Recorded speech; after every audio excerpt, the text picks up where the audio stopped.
Hello everybody and welcome back to this edition of Pete and Heidi's Travels. We are in Lanzarote, it's 2025 and most people are, well, and naturally so, will always stick to the front, you know, the promenade bit. It's a lovely level walk and lots of shops and restaurants and all and bars and you're looking at the sea, so why wouldn't you? But I'm going to take you today down the back street. Now it's kind of the new town and the old town kind of thing, you know, all the way down to the port it goes. It runs at kind of a V, so as it goes further down, it gets closer and closer to the promenade. Anyway, enough of me going on. Let's take you for a walk. For those of you that have a bit of an idea where I am, that's the Papagayo Centre, and that hotel just in front of you there is the Princess Yeza. So the Papagayo Centre stretches right the way down to the front, as you can see there. See the sea.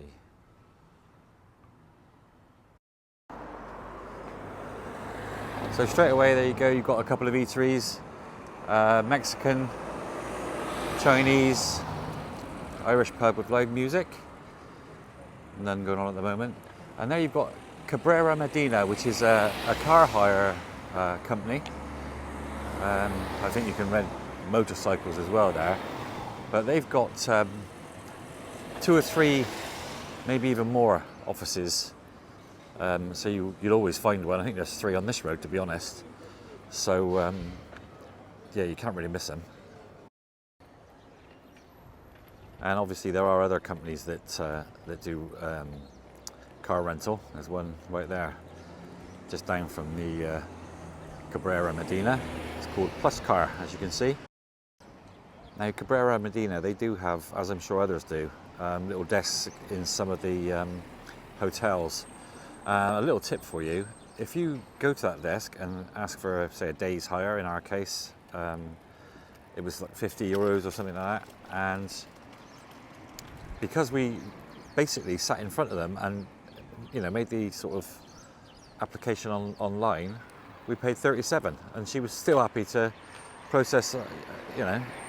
So just a little tip for you there. I mean, obviously, I think when you come to have it for longer, it's probably a sliding scale of prices, but it's worth having a look online, see what they're charging you, and then just telling them at the desk that's what you can get it for online, and they'll do it.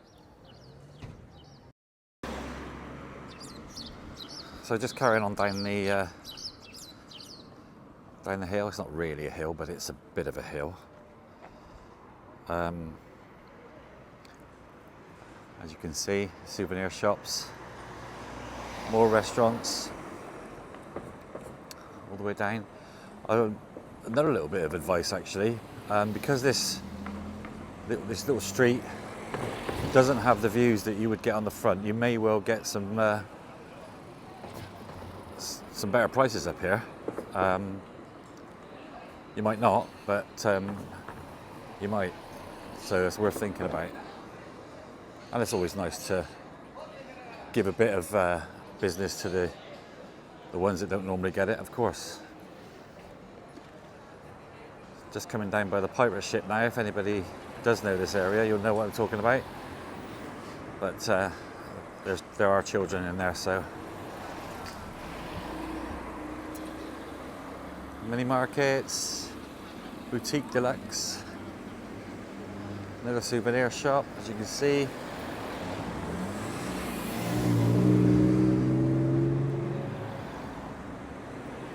United Healthcare. That cafe there always seems to be busy. It's a really nice cafe, and I think a lot of the people that go there are locals.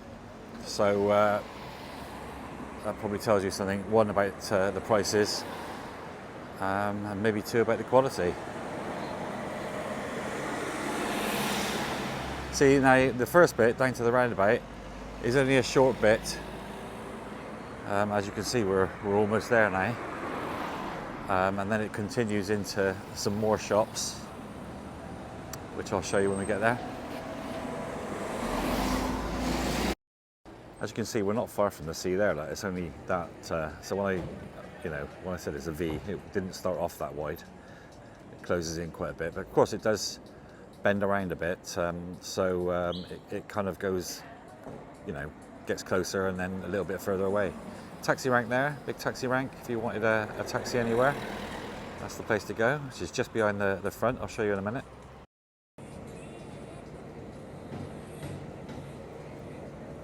Flip-flops, pharmacy, Super Dino. So there's the man in the boat, Playa Blanca man, and there's the taxi rank right here, right next to Indian Delights. So if you're on the front, you're walking along, turn right by Indian Delights, and you're right on the taxi rank.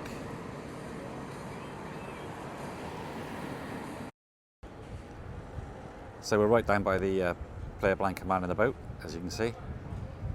Tourist information, I think, is up that way. Certainly the bus station is. If you go to the top of that road there and turn left, you've got yourself at the bus station. Wind's getting up now. I hope you can hear this all right. And that's where we've just come from. So, yeah, not a huge walk that. But we're going to carry on now, go along what I call the kind of old town towards the port. So we're that close now to the front, as you can see.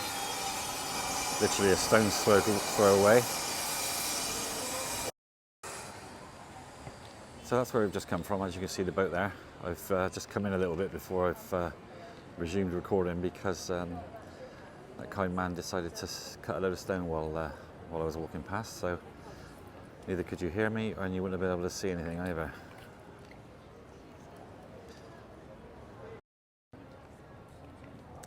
So as you come into this bit, you've got the Fund Group, more souvenir shops and flip-flops, towels and all that sort of stuff.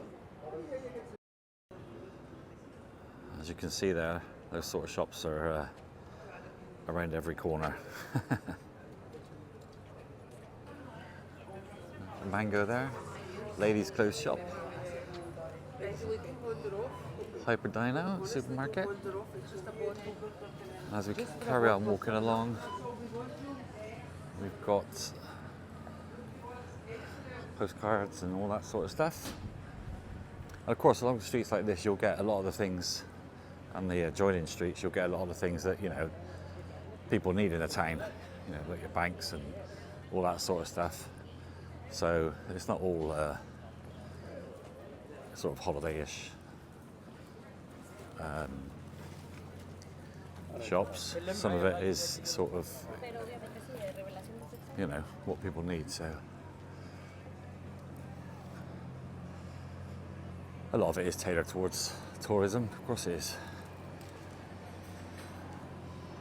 So that's where we are, really close to the front now, as you can see.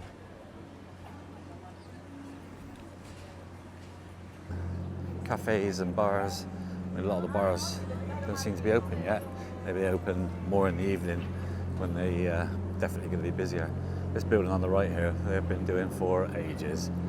I mean, we're 2025 and right back at the beginning of 2024, I remember they were doing that. Still, keeps them off the streets, doesn't it?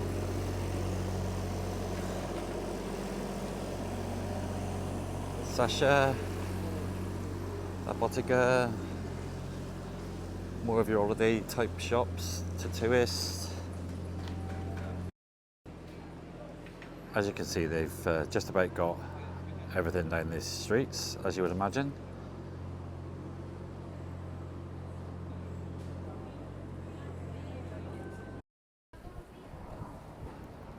Well, the wind's just got up, so hopefully this is recording okay. So as you can see, that's where we've just come from. Quite quiet today, but then it's quite a sunny day, so I would imagine most people are down the beach. Lovely, I love that view. Looking back at that street and see the mountain in the background there. Absolutely stunning little picture. I'll just turn you around, show you where we are. And we're right down the bottom, right by the port there, as you can see. Port. Now you can catch these little boats, little ferries going backwards and forwards. There's one coming in now over there, look. You can see the Armaz one, and there's another one there, just to its left. They'll be coming from Coralejo, Fuerteventura. So you can get the ferry backwards and forwards. I'm not exactly sure how much it is, but I think it's about 35 quid each, something like that. 35 euros, 40 euros, around that. And you could have a lovely day either in Playa Blanca or either in Coralejo, whichever way you're going. You can take the car as well if you've hired a car and you want to take the car over to whichever island. Obviously make sure that the company you're hiring them from is okay with that, but yeah, you can. So that's the end of this video. Hope you enjoyed that quick walk down the middle of the town, the shopping bit. And if you've got anything out of it, or if you've enjoyed it, give us a like, or make a comment if you've been here, or if you're coming, or if it was any good. And yeah, subscribe would be absolutely wonderful. See you in the next one. Cheers.